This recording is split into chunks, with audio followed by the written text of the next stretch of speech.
Colorado's most talked about inmate, Tina Peters, got in an altercation in prison, and tonight we have that video. Colorado is under immense pressure from President Trump to free Peters, who's seen on surveillance video putting her hands on another inmate last night. The incident at La Vista Correctional Facility in Pueblo lasts just seconds. That's Peters appearing to have her hand or hands on the neck or shoulders of another female inmate, pushing her across the room. Peters' team claims that she was assaulted, defended herself, got injured, and is being punished with solitary confinement and the threat of a felony assault charge. All while President Trump delivers blows of a different sort to Colorado, withholding funding and moving government installations out of state because Colorado will not release his political ally, who's in prison for breaching voting systems in an unsuccessful search for election rigging.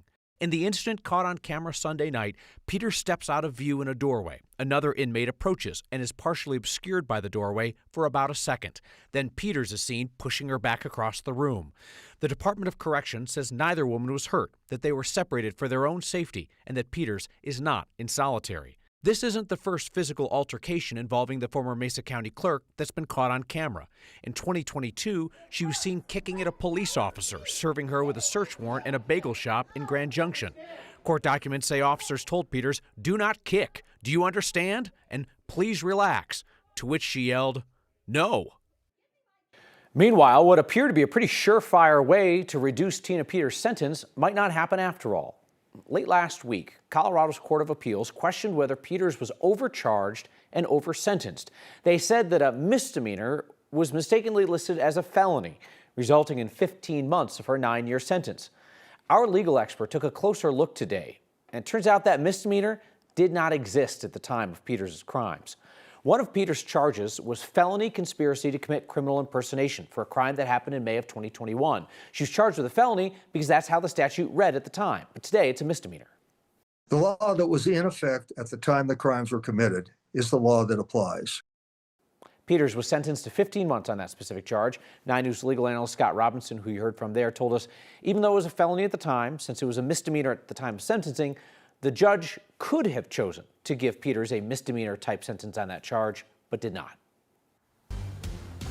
The Front Range got some fresh snow overnight. Now we're looking ahead to warmer and drier weather. 9 News Chief Meteorologist Kathy Sabin is here with a quick look of your forecast. Hey, Kath. Hi there. We're hoping to see the northern lights tonight as skies are clear across the Front Range and the Denver metro area. This time last night, snow started to fly. We picked up about a trace to 2 inches, gone by the morning light when the sun came up. Temperatures not super warm today, upper 30s, mid 40s, and it's pretty chilly out there this hour at 30 in downtown Denver, 15 in Greeley, and 8 in Lyman. Lyman picked up about 5 inches of snow.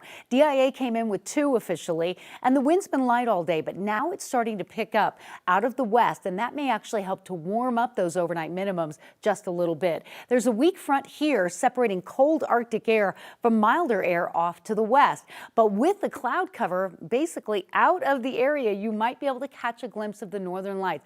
A few pictures streaming in, but the peak looks to be later tonight, maybe around 11:30, midnight to about 3 o'clock in the morning. So we're saying there's a chance. Pretty pictures coming in from across the country. We'll have more on that coming up, but we'll enjoy a warming and drying trend for the next 48 hours ahead of the next system we're tracking. Mountain snow back in the forecast and maybe a little more for Denver.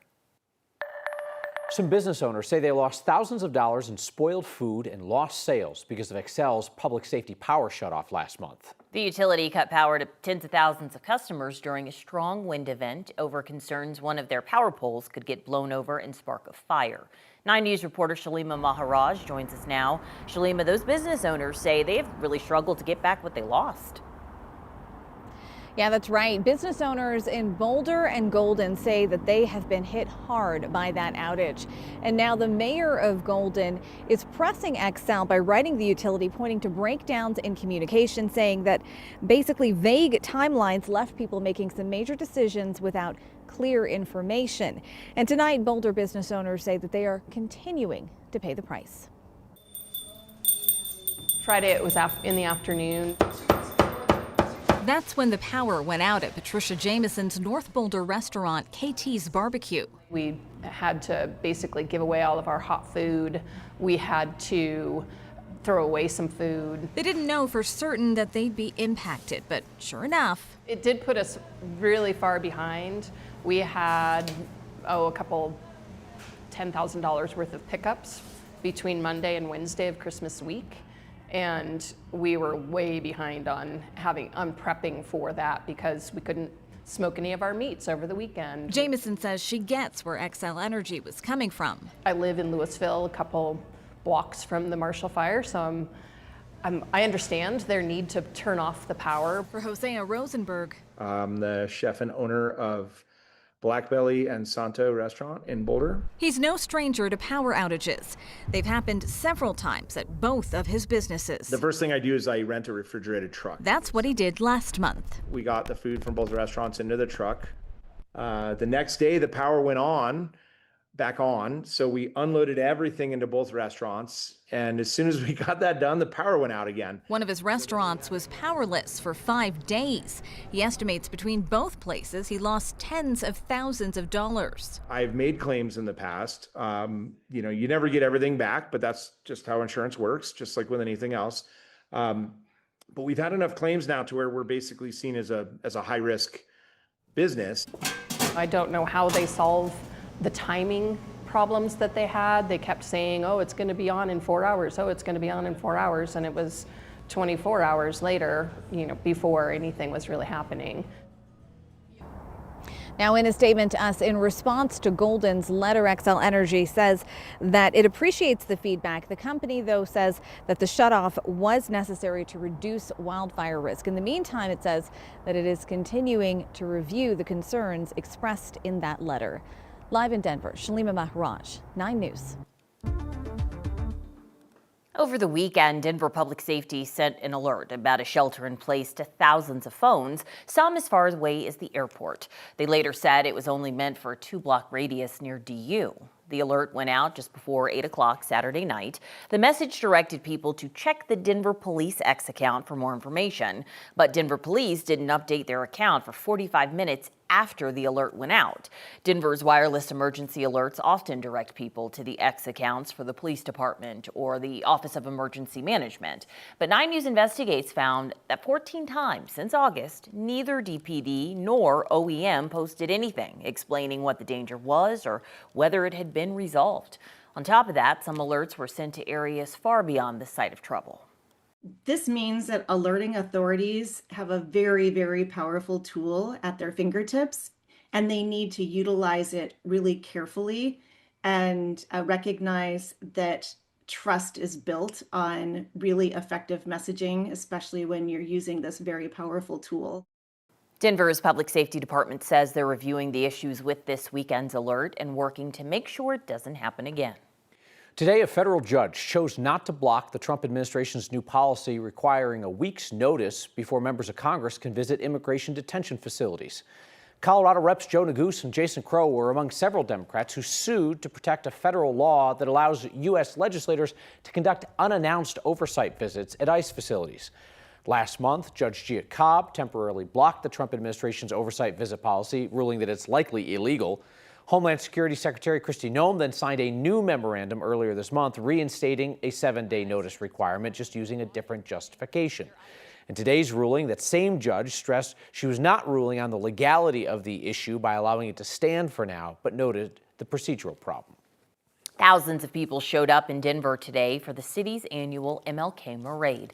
The march and parade is known as one of the largest in the country, honoring the late Dr. Martin Luther King Jr. The event celebrates past wins and encourages people to keep standing up for what they believe is right, peacefully, and together. This is the 40th year this parade has taken place, and many of the people we spoke to say events like this are needed now more than ever. Today is about unity. Today is about never forgetting our past. It's about looking toward the future. It's making sure that everybody's coming together, everybody's well represented. It means a lot to me to represent what King stood for. Being able to let our generations know how important it is for us to be involved, to stay focused on his word and making sure that everybody understands the purpose of why we're doing this. You know, our freedom is everything. And if we don't fight for it, we'll lose it. The founding family of the parade says they won't participate in the event next year. Former Mayor Wellington Webb and his wife, former State Senator Wilma Webb, say they're passing the torch to a younger generation. Tonight, a rare sight over Colorado. The northern lights are visible in some areas. We've been getting some pictures around the state. Thanks for sending those in. This one is from Maria Lucas in Arvada. Another one in from Amy Lopez in Leadville. The pretty pictures are made possible by a disturbance in the Earth's magnetic fields. Our photojournalist Mike Grady drove out to Byers to check in the view from there. Okay, so the plan is to get into an area that has a very panoramic view, hoping that we'll be able to see the northern lights here in just a little while. Right now, just seeing that little pink that you see when we get to this time of night. So I'm not seeing any greens or reds, which is what would be indicators of the northern lights. I think the coolest thing is if you can't see it with the naked eye, your camera picks it up and it gives me that moment when I see it on my camera. You know, I'm looking at it going, oh, that's kind of pretty, and then you take the picture of it and you go, oh, wow, that's gorgeous. Like I say, it's like fishing. Cast the line out, see what we get. Yeah, nothing yet. There's just so much out there to be able to show people.